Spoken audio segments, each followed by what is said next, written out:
The morning sun cast long shadows across the rocky coastline of Northern California as Sarah Mitchell adjusted her climbing harness one final time. At 28 years old, she had conquered some of the most challenging peaks in the country, but today felt different. The military training exercise she was observing wasn't supposed to include civilians, yet here she was, invited by her childhood friend Commander Jake Reynolds to witness what he called the most intense cliff training in the world.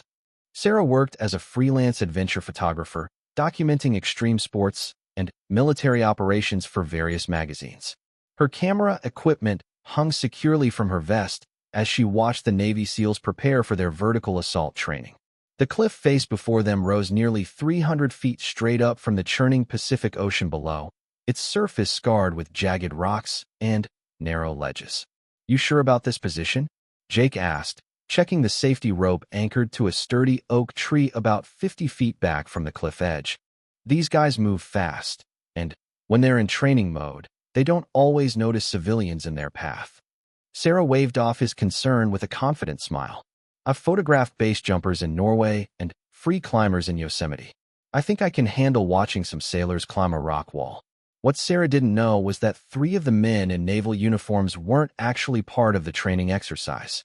Marcus Weber, Tony Castellano, and Rick Morrison had been dishonorably discharged from the SEALs 6 months earlier for misconduct involving stolen equipment and black market sales. They had infiltrated the training group using forged credentials, planning to steal advanced climbing gear and weapons from the exercise. The trio had been watching Sarah since she arrived. They recognized her from newspaper articles about her photography work, particularly one piece that had exposed corruption in a private military contractor. That article had cost them lucrative jobs with the same contractor after their discharge. "She's the one who wrote that story about Blackwater Solutions," Marcus whispered to his companions as they adjusted their fake gear. "Cost us 50 grand each in contract work." 6 weeks later, Sarah Mitchell sat in the witness chair of a military courtroom, her left arm still in a cast, but her voice strong and clear. The 3 men who had tried to kill her sat at the defendant's table, their stolen uniforms replaced by orange prison jumpsuits. The courtroom was packed with military personnel, journalists, and civilians who had followed the case since news of the attempted murder had broken. The story of a Navy SEAL climbing a cliff without gear to save a falling photographer had captured the public imagination, but the darker truth behind the incident had shocked everyone. "Miss Mitchell," the prosecutor said, "can you identify the men who attacked you on the cliff that day?" Sarah looked directly at Marcus, Tony, and Rick, her gaze steady despite the trauma she had endured. "Yes, those are the 3 men who surrounded me, told me I had ruined their lives, and pushed me off the cliff." The defense attorney, a civilian lawyer hired by the defendants, stood up. "Objection. The witness suffered severe head trauma during her fall. Her memory of events could be compromised." "Overruled," the military judge replied. "The witness has been cleared by multiple medical professionals to testify." Tank Rodriguez, sitting in the front row of the gallery, watched Sarah with admiration. The woman who had nearly died in his arms was showing the same courage now that she had displayed during her recovery. The doctors had said she was lucky to be alive, let alone able to walk and think clearly after the fall and hypothermia. The prosecutor continued his questioning. "Miss Mitchell, had you ever seen these defendants before the day of the attack?" "No, never. I had no idea who they were or why they wanted to hurt me. But they mentioned something about you ruining their lives. Can you tell the court what they said?" Sarah nodded. "The leader, the one called Marcus, said I had cost them their careers and their money. He mentioned something about an article I had written, but I didn't understand what he meant until much later." The prosecution then introduced evidence that Sarah's investigative article about corruption in private military contractors had indeed led to a federal investigation that cost Marcus, Tony, and Rick lucrative positions with Blackwater Solutions. The 3 men had been fired from their private contractor jobs when background checks revealed their dishonorable discharge from the Navy SEALs. They blamed Miss Mitchell for exposing the corruption that cost them their illegal employment. The prosecutor explained to the jury, and they decided to get revenge by murdering her and making it look like an accident. The video evidence from Tank's tactical camera was played for the courtroom. The footage clearly showed the three defendants surrounding Sarah, the aggressive body language that Tank had noticed, and the moment when Tony shoved her backward off the cliff. Several jurors visibly recoiled when they saw Sarah's terrified face just before she fell. The sound of her scream echoing off the cliff walls was haunting, even through the small speaker system in the courtroom. Tank was called to testify about his rescue effort. As he described the desperate swim through freezing water, fighting the current while carrying an unconscious woman toward shore, several people in the gallery wiped away tears. Petty Officer Rodriguez, the prosecutor asked, "What went through your mind when you saw Miss Mitchell being attacked?" "That I wasn't going to let an innocent person be murdered on my watch," Tank replied simply. "It didn't matter what it cost me. That woman needed help, and I was the only one in position to provide it." The defense attorney tried to suggest that Tank had misinterpreted what he saw, that the defendants had actually been trying to help Sarah when she accidentally slipped and fell. But the video evidence made that argument impossible to sustain. Dr. Elena Vasquez, the marine biologist who had helped with the rescue, testified about Sarah's condition when she was pulled from the water. "She was minutes away from complete hypothermic shock," she explained. "If Petty Officer Rodriguez had taken even 5 minutes longer to reach her, she would have died." The medical testimony revealed the full extent of what Sarah had endured. In addition to her broken arm, she had suffered a concussion, multiple bruises and cuts, and had come dangerously close to drowning. The doctors estimated that she had fallen nearly 300 feet, surviving only because she had landed in deep water rather than on the rocks. Commander Reynolds testified about the investigation that followed the attack. The three defendants had been found carrying fake SEAL identification and equipment that had been stolen from various military bases over the previous months. They had been planning this infiltration for weeks, Reynolds explained. They stole uniforms, equipment, and identification documents. They researched the training schedule and found a way to blend in with legitimate personnel. The prosecution also revealed that this hadn't been the first time the three men had sought revenge against people they blamed for their downfall. They had been under investigation for harassment and threats directed at the federal agents who had investigated the contractor corruption, as well as the journalists who had originally broken the story. Miss Mitchell was simply the most accessible target, the prosecutor said during his closing argument. They couldn't get to the federal agents or the other journalists, but they could get to a freelance photographer working alone. During the defense phase of the trial, the three defendants tried to present themselves as wronged veterans who had made a mistake in the heat of anger. Their lawyer argued for manslaughter rather than attempted murder, claiming that the push had been impulsive rather than premeditated. But the prosecution had evidence of extensive planning, including rental car records showing that the defendants had been surveilling the training area for days before the attack. They had also found internet search records on the defendants' computers, showing research into Sarah's schedule and work assignments. This was not a crime of passion, the prosecutor argued. This was cold, calculated revenge against a woman whose only crime was doing her job as a journalist. Sarah was allowed to make a victim impact statement before sentencing. She stood at the podium, her cast a visible reminder of what she had endured, and addressed the court with quiet dignity. "I've spent my career documenting dangerous situations and extreme sports," she said. "I've rappelled down cliffs, photographed storm chasers, and followed soldiers into war zones. But I never imagined that the greatest danger I would face would come from people who were supposed to protect and serve." She looked directly at the three defendants. "You tried to kill me because I exposed corruption. You tried to silence me because I told the truth. But you failed, and the truth is still being told." Sarah then turned to Tank, who was sitting with other members of his SEAL team. "Petty Officer Rodriguez risked his own life to save mine. He showed me what real courage looks like, what real service means.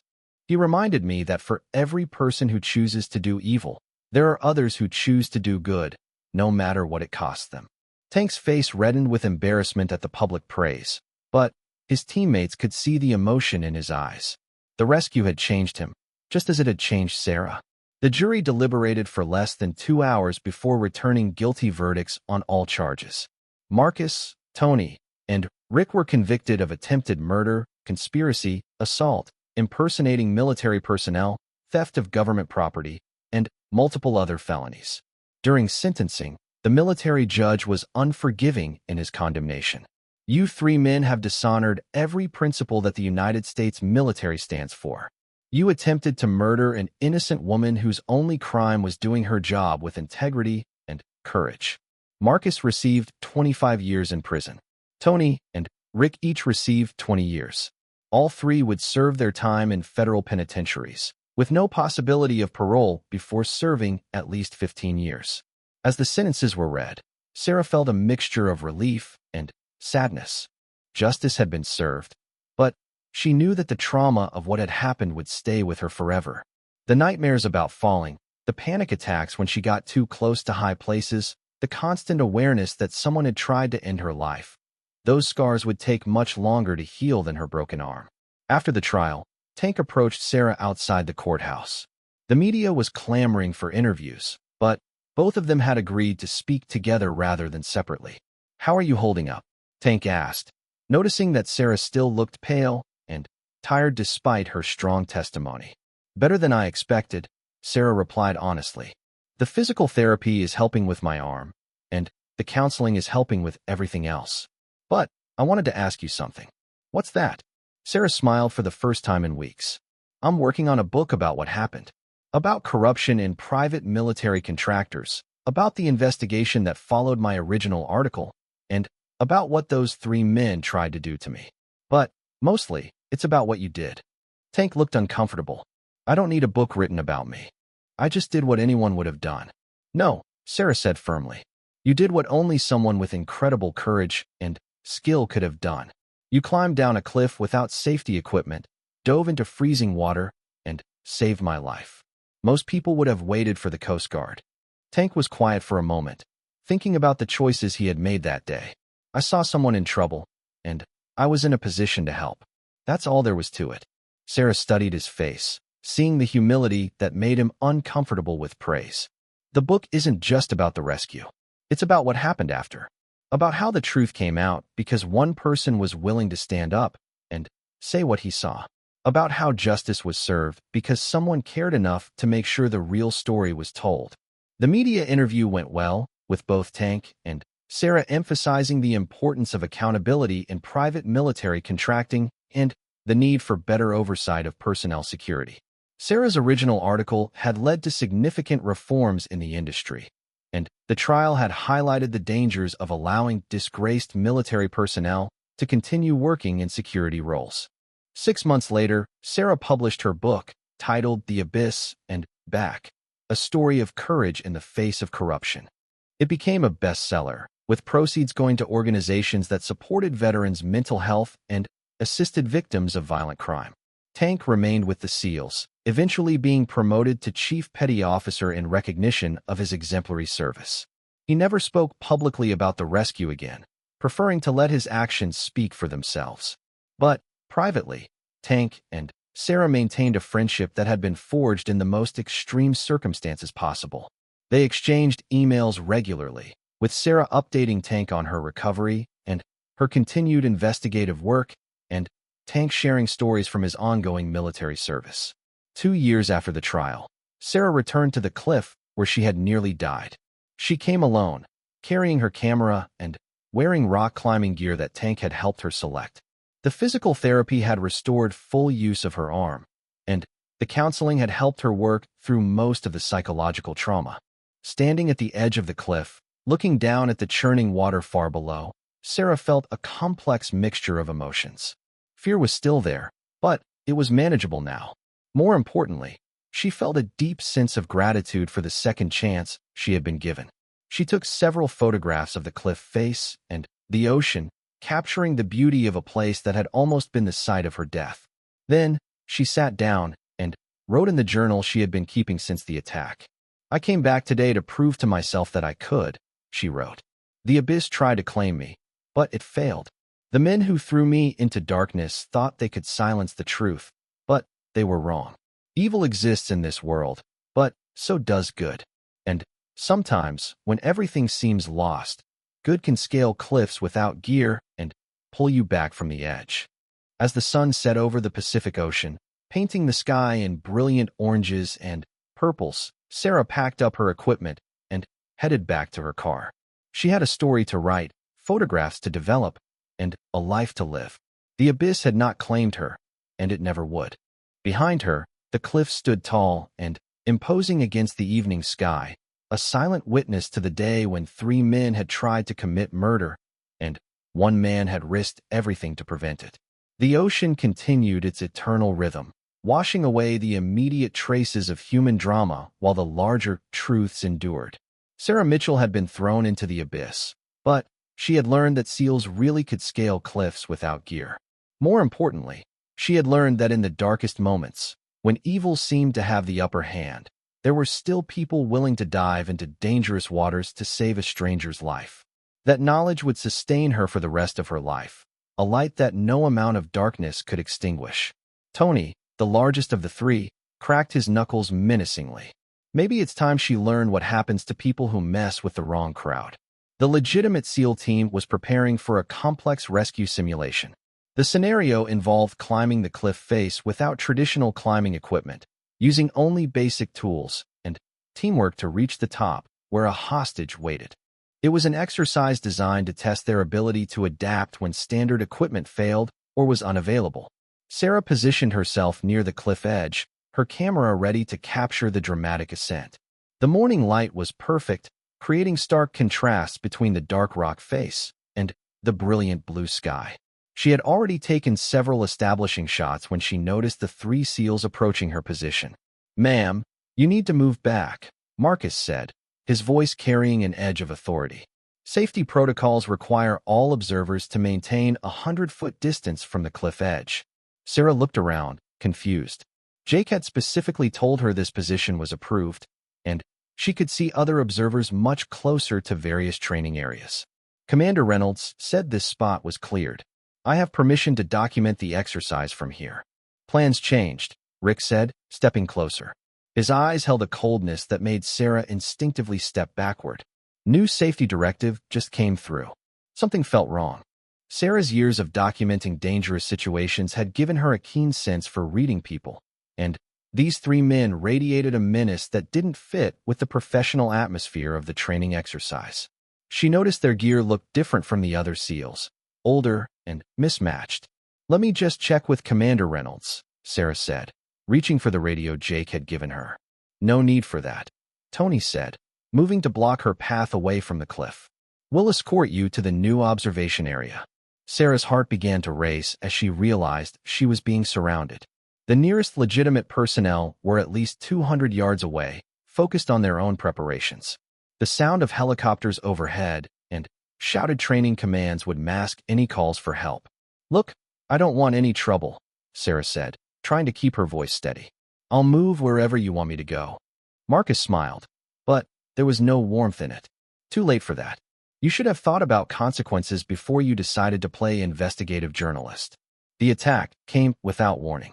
Tony lunged forward and grabbed Sarah's camera equipment while Rick seized her arms. She tried to scream, but Marcus clamped a hand over her mouth. In the struggle that followed, Sarah managed to break free for a moment, stumbling backward toward the cliff edge. "Help!" she screamed at the top of her lungs, but her voice was lost in the noise of the training exercise. The 3 men advanced on her like predators.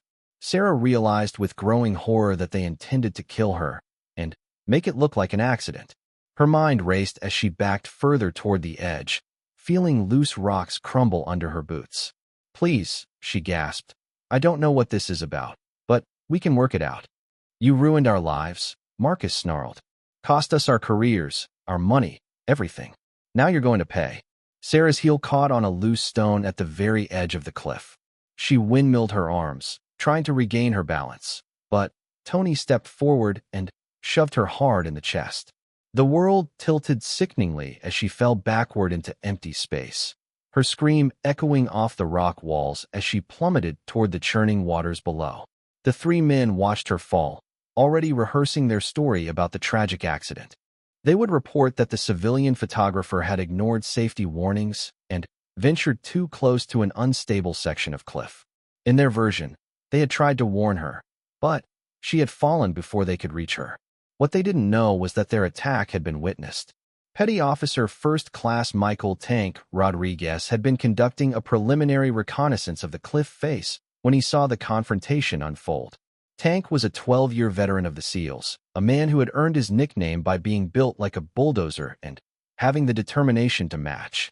He had survived 3 tours in Afghanistan and 2 in Iraq, earning a Bronze Star and Purple Heart along the way.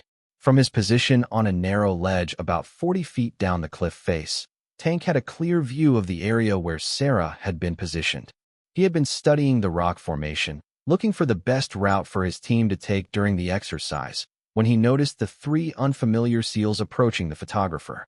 Something about their body language had triggered Tank's combat instincts. He had seen enough violence to recognize the signs of men preparing for an attack.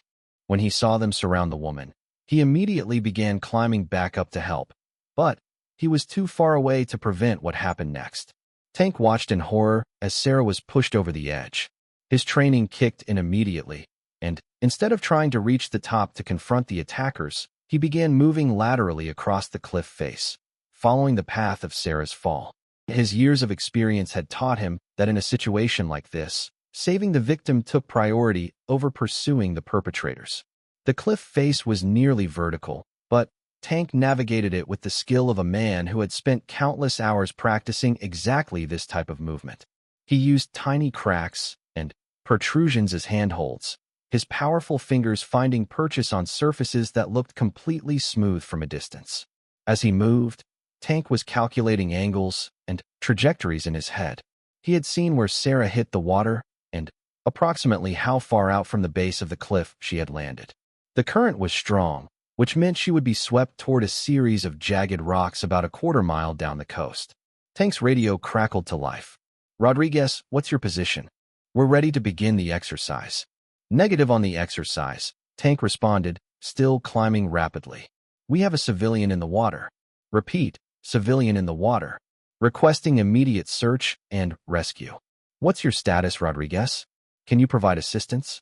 Tank looked down at the churning water far below, then at the distance he still had to cover to reach the base of the cliff.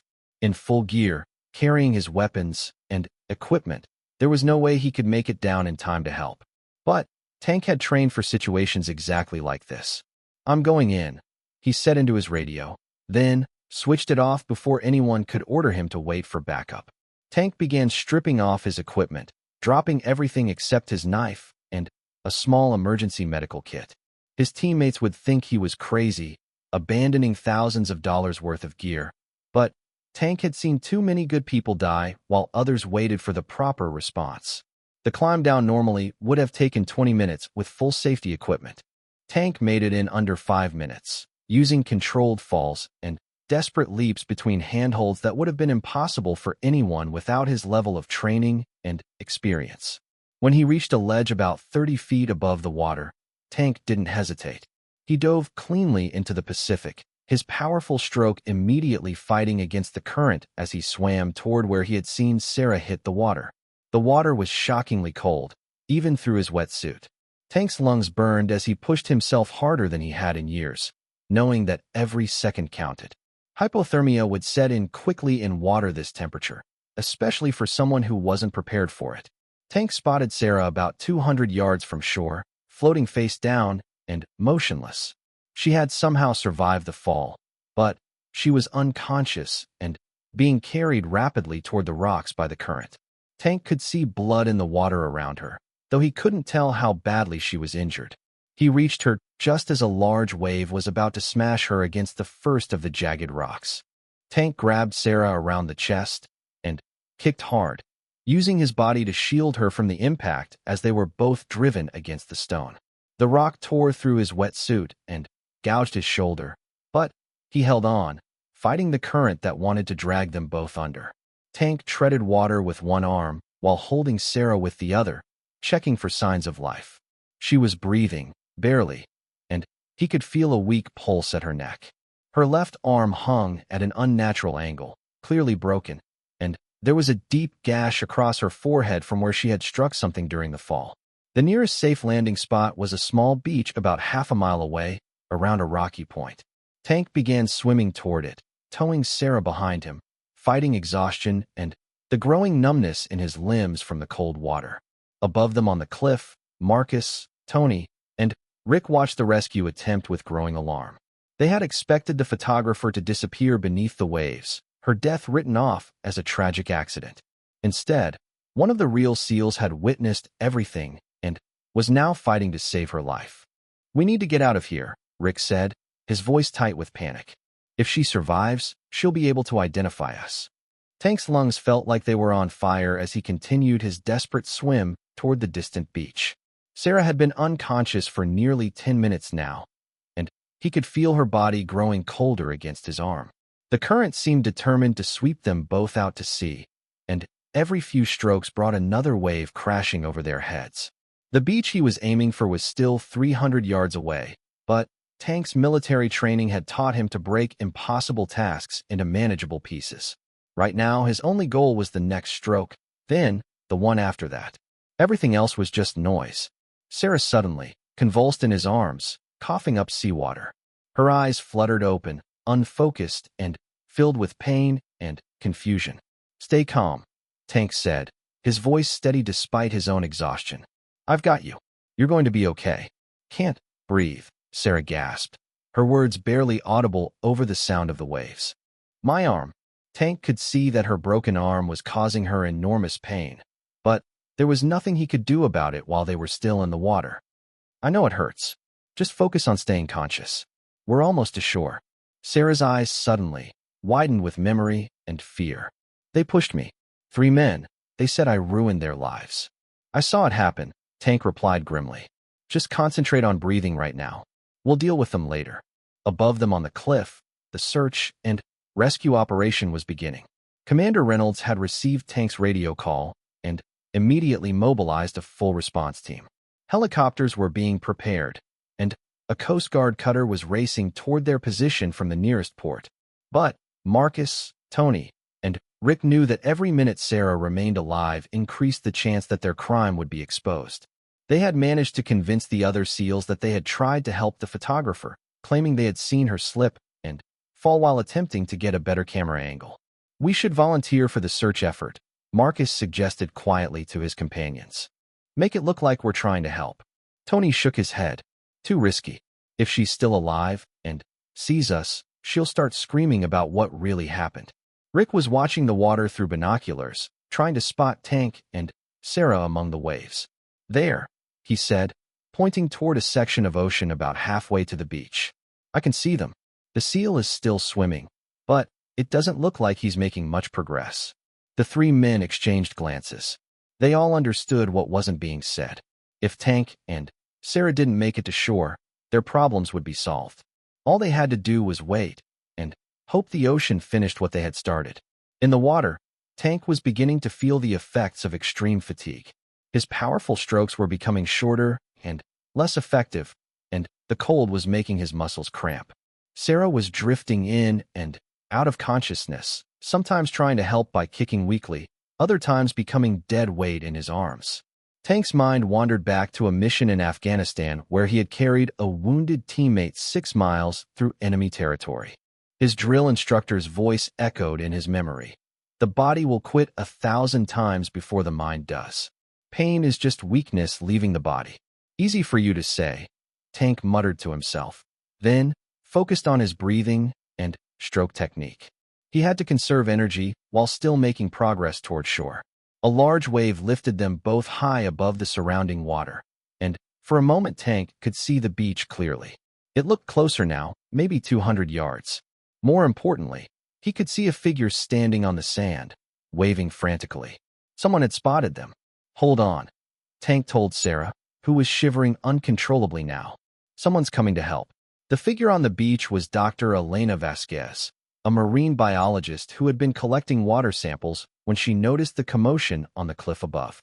She had seen Tank's desperate swim through her binoculars and immediately called 911. Then, driven her research boat as close to shore as possible.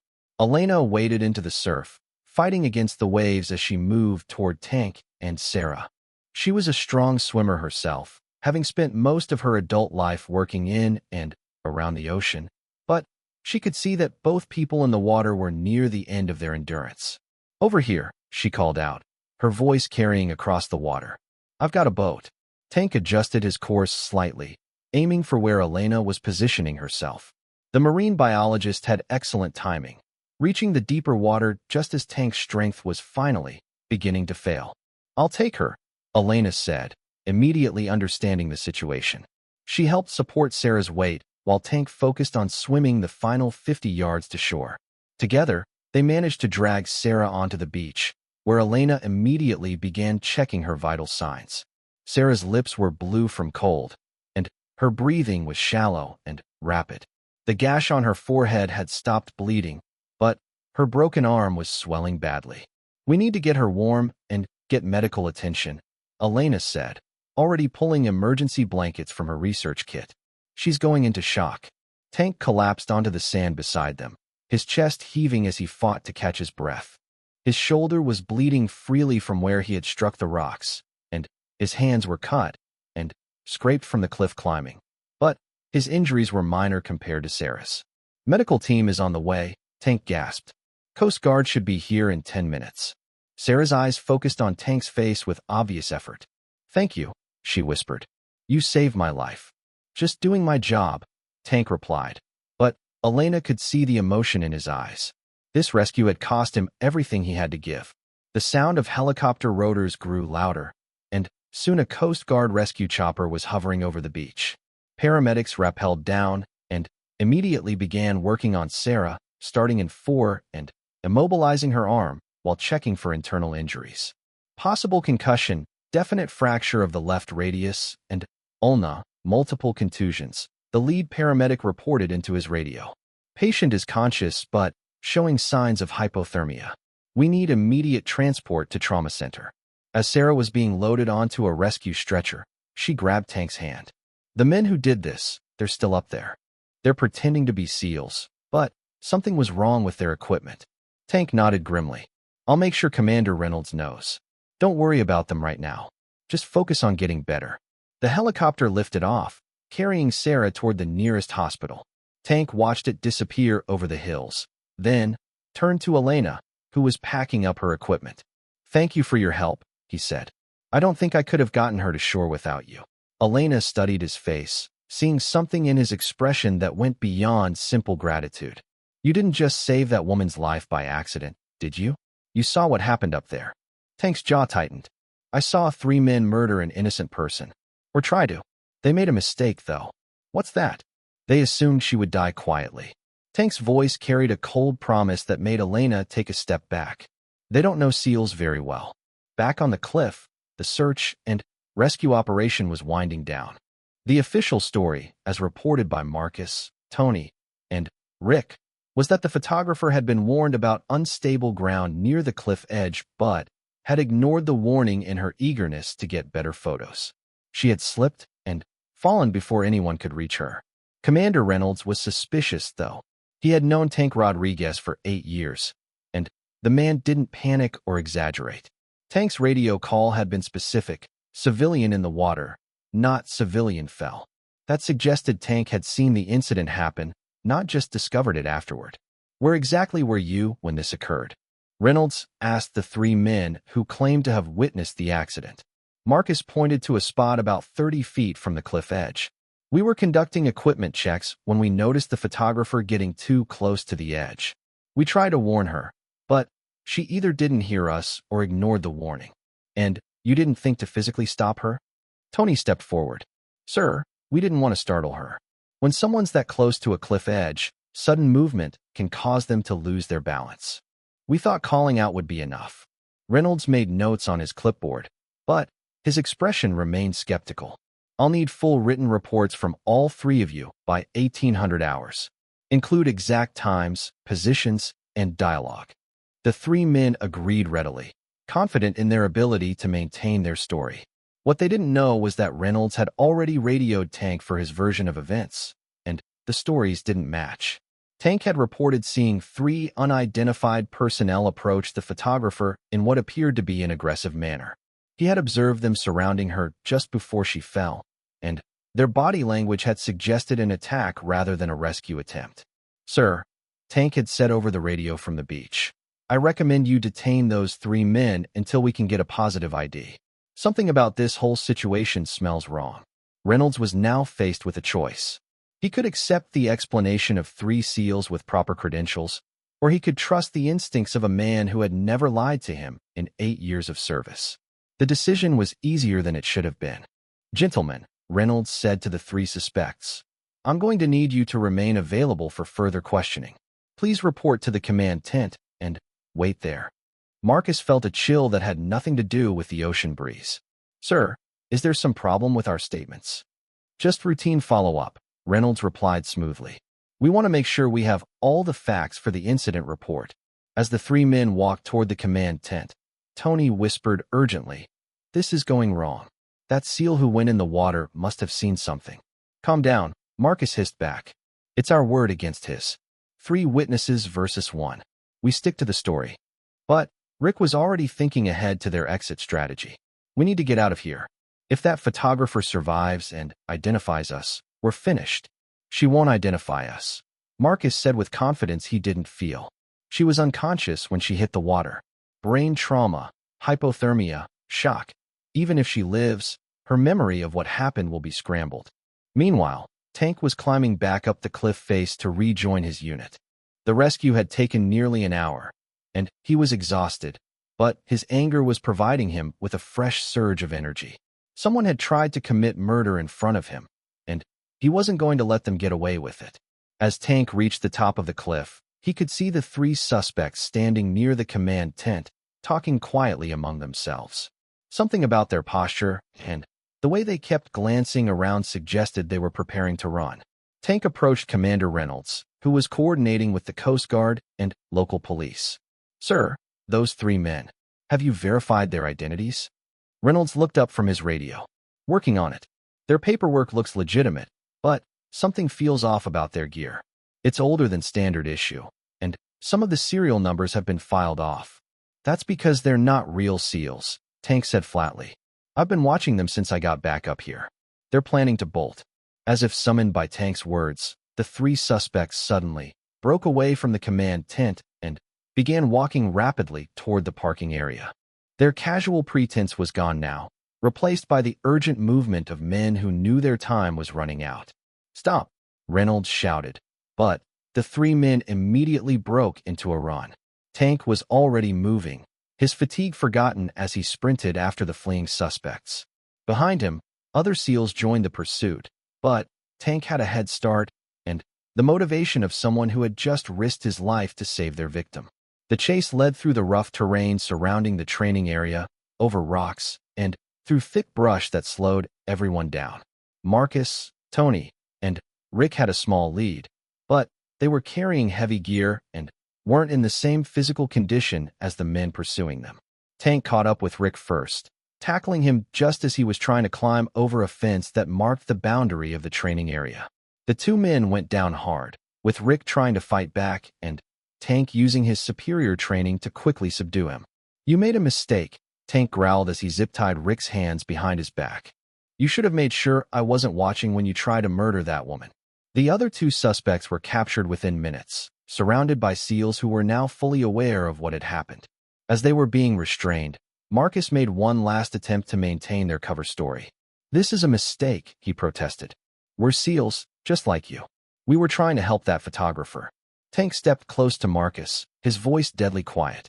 "I saw what you did. I watched you push her off that cliff. And I just spent an hour in water cold enough to kill us both, pulling her broken body to shore." Marcus's face went pale as he realized their deception was completely blown. "You can't prove anything. It's your word against ours." "Actually," Tank replied with a grim smile, "it's not." He held up a small device that he had pulled from his gear during the climb back up the cliff. It was a tactical camera, designed to record training exercises for later review. Tank had been wearing it during his reconnaissance of the cliff face, and it had captured everything that had happened above him. SEALs always document their training, Tank explained as Commander Reynolds took the camera. "Everything you did is on here. The attack, the murder attempt, all of it." The 3 suspects' faces went from pale to white as the full implications sank in. They had been caught red-handed attempting murder, and there was video evidence to prove it. As they were led away by military police, Tank allowed himself a moment of satisfaction. Sarah Mitchell was alive, her attackers were in custody, and justice would be served. But he also knew that this was just the beginning. There would be questions to answer, investigations to conduct, and a long legal process ahead. Most importantly, there was a brave photographer in a hospital somewhere, fighting for her recovery. Tank had pulled her from the abyss, but now she would have to find the strength to climb back to the surface of her own life. The ocean continued to crash against the cliffs below, indifferent to the human drama that had played out above its waves. But for Tank Rodriguez and Sarah Mitchell, this day would mark the beginning of a bond forged in crisis and tempered by courage. The abyss had tried to claim them both. Instead, it had revealed the true measure of what people were capable of when everything was on the line. "She's not going to survive," Marcus replied, but his confidence was shaken. "Look at that water. Even if that seal gets her to shore, she'll die from hypothermia or her injuries." Tony was already backing away from the cliff edge. "We stick to the story. We tried to warn her about the unstable ground. She fell before we could help. We don't know anything about anyone pushing her." The three men quickly rejoined the main training group, blending in with the legitimate SEALs and waiting for news of the accident to spread. They would express appropriate shock and concern, offer to help with the investigation, and hope that their victim died before she could tell anyone what really happened. But Tank Rodriguez wasn't the kind of man who gave up easily. As he fought the current and the cold, carrying an unconscious woman toward a distant beach, he was already planning what he would do next. Someone had tried to murder this photographer, and when Tank got her to safety, he was going to make sure they paid for it. The waves crashed over them both as Tank continued his desperate swim toward shore, each stroke a battle against the ocean that wanted to claim them both. Behind them, the cliff rose like a dark wall against the sky, hiding secrets that would soon be revealed. Sarah Mitchell had fallen into an abyss, both literal and metaphorical. But she had fallen within reach of a man who would rather die than let an innocent person be murdered on his watch. The real question wasn't whether Tank could save her life. It was whether either of them would survive long enough to expose the truth about what had happened on that cliff.